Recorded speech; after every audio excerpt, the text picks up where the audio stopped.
Nah, tadi udah saya jabarkan sedikit ya di atas ya. Jadi intinya tadi saya broker summary untuk melihat sekuritas mana. Kemudian kalau ada pertanyaan gini, Bekti kalau melihat broker summary itu kira-kira mundur berapa lama yang diamatin Bekti gitu? Saya biasanya cuma 1 hari 2 hari. Karena saya itu scalping dan time frame saya pendek. Jadi saya cuma ngambil yang pendek aja, hari itu atau besok atau kemarin, sorry gitu. Jadi kalau kemarin dia masih punya saham ini, kemudian hari ini dia masih akumulasi, kemudian distribusi, nah itu tak pakai buat pertimbangan. Apakah dari broker summary Bekti sudah bisa menentukan? Kadang iya, kadang enggak. Kadang saya itu juga harus compare dengan yang namanya teknikal gitu. Jadi kita di sini tuh juga harus mengcompare dengan yang lainnya. Ada juga newsnya. Gimana dengan newsnya gitu, pertimbangan-pertimbangannya. Pas broker summary-nya bagus, tiba-tiba chartnya mungkin nggak oke, tiba-tiba misalnya katakanlah ada berita laporan keuangannya merugi atau apa, itu biasanya akan direspon turun dulu sama market gitu. Jadi tidak selamanya metode ini pasti jitu, nggak ada metode satupun yang jitu, tapi kita cuma bisa punya alat yang namanya untuk mendeteksi ataupun untuk mengukur kira-kira saham ini mau kemana gitu. Dan history tadi saya juga udah jelaskan itu untuk melihat rincian transaksi dari pagi sampai sore. Itu kadang saya buka ketika untuk mencari kira-kira tadi itu siapa sih yang ngambil paling banyak di harga ini. Nah, aku buka semacam kayak rekapan gitu. Tradebook itu untuk mencari harga yang paling di harga berapa paling banyak terjadi transaksi. Running trade jelas tadi sudah saya sampaikan, itu cara screening saya. Oke, next.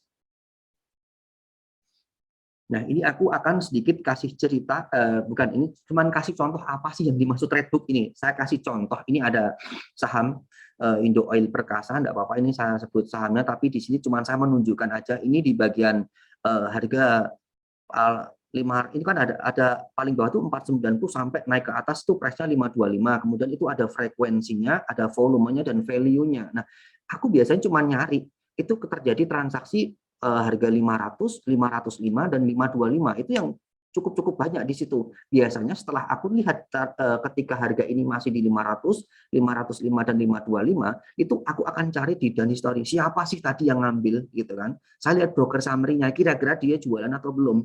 Jadi kita tuh kayak menganalisa yang namanya katakanlah gini loh, di Jakarta ya. Di Jakarta itu ada sebuah bisnis katakanlah aku bisnis mobil listrik gitu kan. Aku punya stok katakanlah 1.000. Siapa aja sih yang ngambil dan siapa aja yang dia mau jualan. Jadi aku bisa ngira-ngira, oh dari sana Jakarta Barat ada yang ngambil katakanlah ada 300 mobil. Jakarta Timur cuma 100 mobil. Jakarta Selatan cuma 200 mobil. Kemudian berarti yang paling banyak itu ada di Jakarta Barat. Dia kira-kira udah jualan belum? Jadi analoginya cuma kayak gitu. Namun analisa seperti ini kita harus compare dengan yang lainnya seperti news, seperti cek teknikal. Nah, kita harus compare dengan respon pasar gitu. Jadi kita harus kombinasi. Nah, bagaimana sih Bekti cara kok bisa seperti itu ngitungnya? Itu waktu dan pengalaman itu akan membentuk kamu. Jadi selalu dicoba dan selalu belajar, nanti akan membentuk gitu. Next. Nah, saya pribadi juga ngamatin, ini saya ambil contoh saham Mika, tetapi yang saya tegaskan bukan sahamnya, tapi aku ingin tunjukkan adalah antriannya. Ini kalau tape trading itu saya juga menggunakan seperti ini contoh. Itu di paling ini kan ada yang namanya bid over. Bid over itu kan harganya 1080 ke bawah itu harganya, overnya 1085 itu ke bawah. Nah, di sampingnya itu ada B lot, itu bid lot sama overlot, itu jumlah lotnya. Nah, di samping kirinya itu ada angka. Itu siapa sih gitu? Itu adalah orang yang order yang ngantriinnya. Jadi aku juga lihat di sini, ketika dia itu ada volume lot jumbo, tapi kok yang antri itu banyak, berarti isinya retail.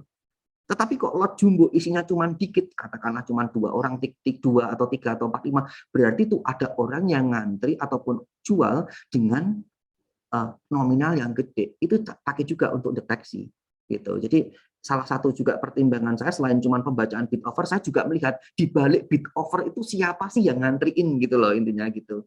Jadi apakah ada isinya banyak retail ataupun hanya orang yang punya dana gede gitu. Tahunya dari mana? Semakin kecil jumlahnya, katakanlah paling atas itu 3 orang, tetapi lotnya gede, berarti dia yang ngantriin dana besar.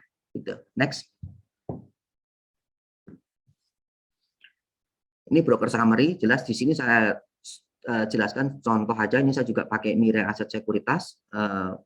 Di situ kan kita tahu yang namanya bayarnya YP, sellernya YP. Nah, itu tadi juga saya sudah sebutkan di atas, bahwa saya juga menganalisa dari broker summary siapa sih yang udah melakukan jual dan beli. Kebetulan kalau ini imbang ya, berarti dia juga, kalau aku menyimpulkan dari saham ini, kok dia seimbang antara kanan kirinya, brokernya juga sama, berarti dia itu secara tidak langsung dia scalping, dia beli barang dijual lagi, belum ada yang hold gitu. Nah, nanti di buku saya juga ceritakan bagaimana kalau seorang broker itu hold, kemudian ada tutorial videonya, ada bagaimana cara bandar itu narik withdrawal antriannya, itu nanti saya jelaskan sepintas, walaupun nanti saya juga menggunakan contoh scalping dengan modal terukur ya, saya tidak membuat bid offernya sendiri, enggak gitu, tapi saya tegaskan kepada teman-teman, cara saya membaca itu seperti ini, akan lebih detailnya saya nanti juga di buku saya dan juga di video saya. Tapi saya cuma mengamati yang namanya broker summary, trade book, down history, kemudian yang namanya news, chart, technical,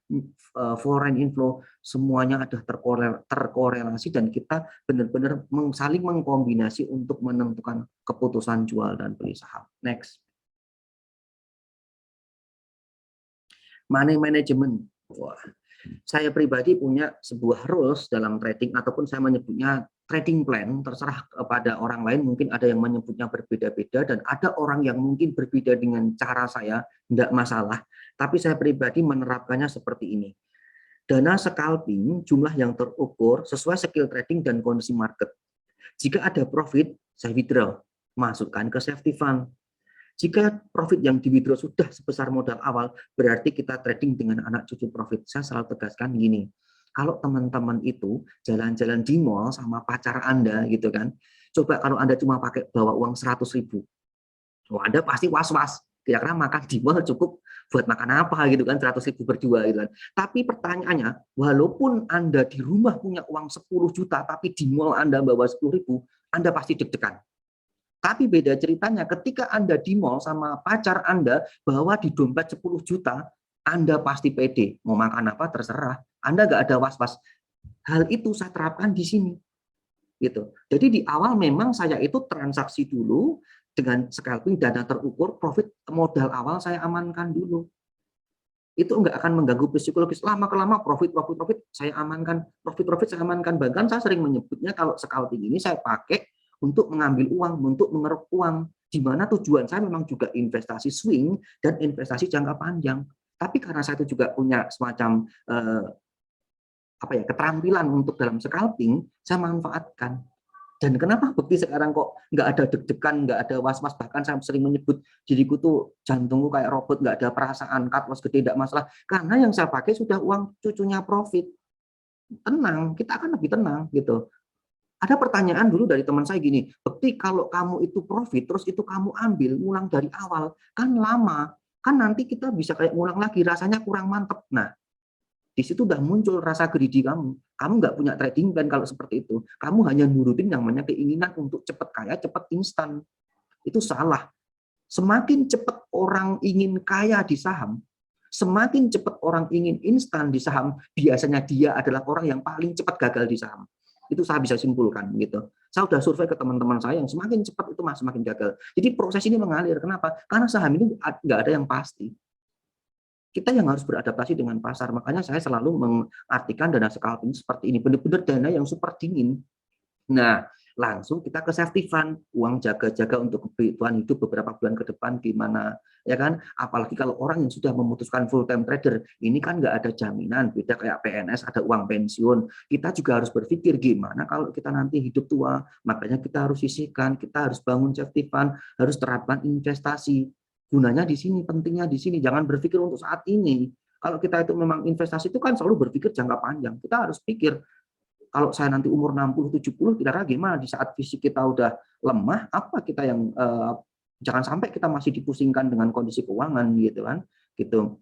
Kemudian safety fund rutin di top up dengan profit dari dana scalping, fokus kita membesarkan safety fund ini untuk meraih kebebasan finansial. Ya, yang namanya di saham itu kan tujuan akhir menurut saya pribadi itu adalah kebebasan finansial. Ya kan?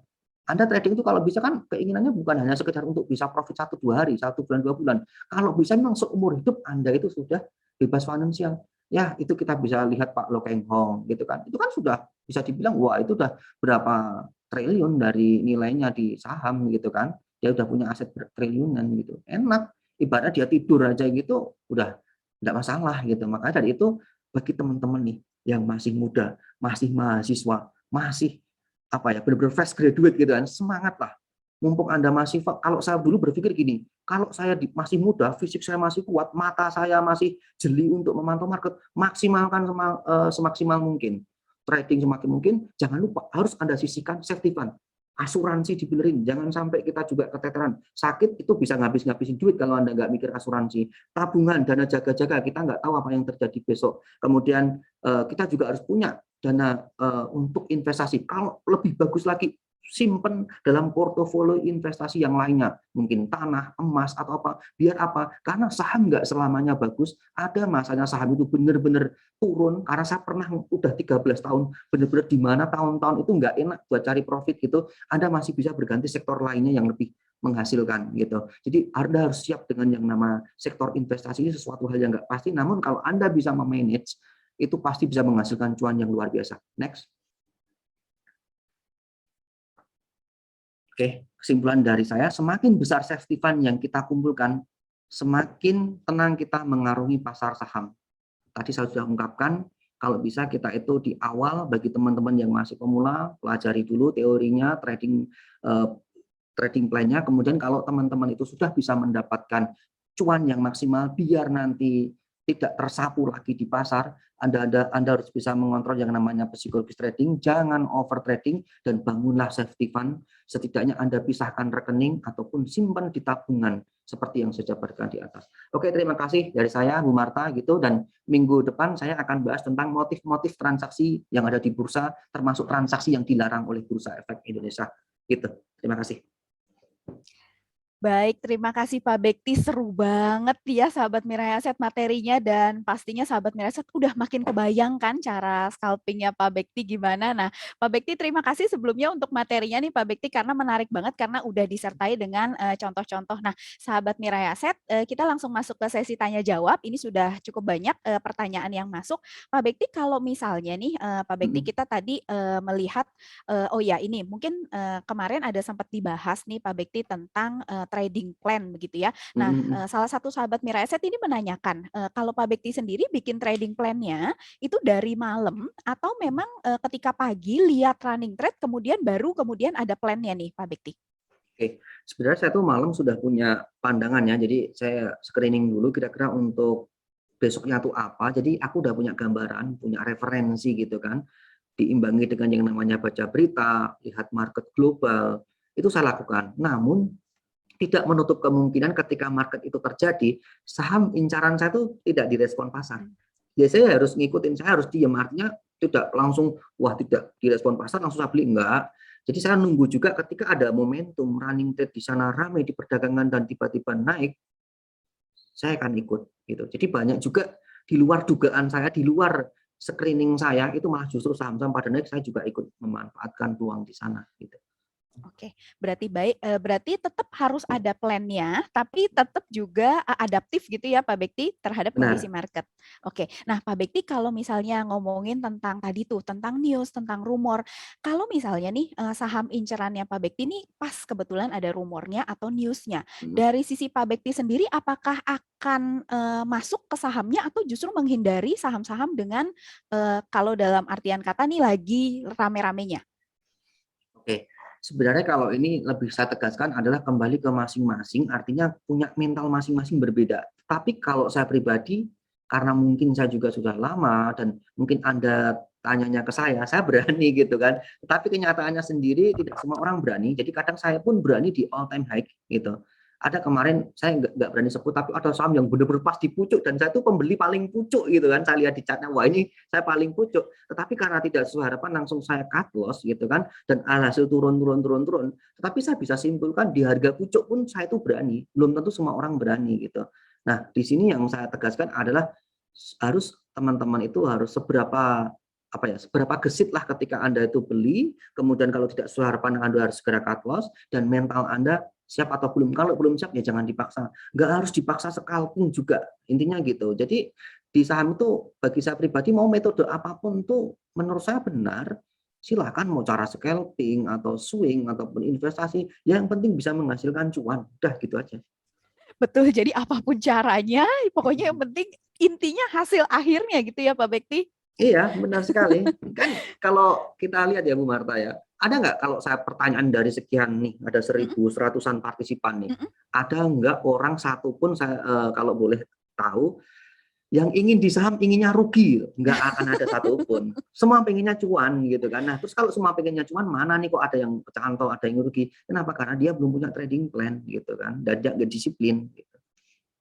Baik, baik. Oh ya, Pak Bekti, ini yang banyak banget nih ditanya ini. Karena tadi kebetulan Pak Bekti kan bahas tentang broker summary. Nah, yang Mm-mm. ditanyain adalah kalau misalnya bursa nanti memutuskan akan menutup nih untuk Mm-mm. broker summary ini, kira-kira scalping tuh masih dimungkinkan nggak sih Pak Bekti? Dan Pak Bekti sendiri strateginya gimana nih untuk menghadapi itu? Ya Bu, ini sebenarnya sudah cukup lama wacana. Pertama kali saya shoot Hidden Master Nira itu kan di bulan Maret, itu udah ada wacana di bulan Juli. Kemudian ditunda bulan Agustus dan sekarang ditunda bulan Ditunda Desember. lagi. Kita nggak tahu nanti di Desember kayak apa, ditunda apa, di cancel apa, kita nggak tahu. Tapi bagaimana sih cara Bekti? Kalau saya pribadi sebenarnya gini Bu, itu bagi seorang scalper itu berpengaruh, iya saja berpengaruh karena kebanyakan mengamati dari bid overnya. Tetapi saya pribadi melihat dari sisi yang netral, kalau kita melihat dari kebijakan bursa efek, karena saya itu kan trading dari 2008, saya sudah mengalami perubahan-perubahan banyak sekali, termasuk perubahan lot, perubahan jam perdagangan, dulu setengah 10 dirubah jam 9, kemudian perubahan auto reject atas berkali-kali dirubah gitu, direvisi gitu. Saya mengalami perubahan. Nah, mungkin maksudnya bursa baik. Kalau kita bercermin juga saham-saham yang ada di US, saham yang di Korea, itu mereka juga sudah nggak ada kode Ya, brokernya, udah nggak ditutup ada. gitu. Iya. Nah, bagaimana sih cara Bekti? Yang pertama saya akan adaptasi dulu. Saya akan selalu simpen cash, saya akan adaptasi dulu, saya akan meminimalisir risiko karena ini kebijakan juga pertama kali yang ada di bursa efek. Kemudian yang kedua, selama kita itu punya trading plan, bagi saya pribadi kayaknya tidak ada masalah. Contoh gini, saya beli harga 100 perak. Saya udah punya prinsip, kalau turun 2-4% ya saya cut loss. Ya sudah, kalau emang kita udah terapkan prinsip seperti itu ya nggak ada masalah gitu. Cuman kita pasti akan ada adaptasi yang namanya, tuh kok broker summary-nya hilang tadi, kira-kira siapa yang ngambil ya. Pasti yang biasanya mengamati dari situ, pasti akan sedikit kebingungan di awal. Namun yang paling penting saya tegaskan adalah, kalau kalian punya trading plan, nggak akan ada masalah menurut saya gitu. Oke, Itu, Bu. baik. Berarti karena memang broker summary ini hanya salah satu dari sekian banyak yang dianalisa ya, Pak Bekti? Iya benar, itu aja broker summary menurut saya kan juga masih mentah. Artinya Ya, broker summary itu kalau kita cuma hanya melihat dari buy dan sell yang akumulasinya, itu kan juga sekuritas pinter. Bisa ya. juga ditukar lewat pasar nego, closing, atau mungkin pindah saham lewat sekuritas kan bisa. Metodenya macam sekali. Jangan sampai teman-teman juga kejebak terlalu yakin dengan broker summary, tidak diperhatikan metode lainnya juga bahaya. Katakanlah contoh, ada broker ABCD ngambil dalam jumlah banyak ya kan, terus Anda terlalu yakin, wah itu masih hold, dia masih beli kok, belum keluar kok. Tapi Anda nggak tahu kan kalau ABCD mungkin sudah ditukar sahamnya lewat DEFG dan ternyata yang jualan DEFG gitu kan. Anda cuma berpikir ABCD belum keluar kok, ini kok yang jualan DEFG, padahal orang sama gitu kan. Nah, maka dari itu Anda harus pinter-pinter juga. Di sini menurut saya nggak ada teori yang satu pun pasti, tapi teman-teman cuma bisa melihat kira-kira Anda tuh harus segera beradaptasi dengan pasar, Anda harus apa yang Anda lakukan, dan broker sama itu harus dikombinasi dengan faktor lainnya, nggak bisa itu aja toh gitu. Iya,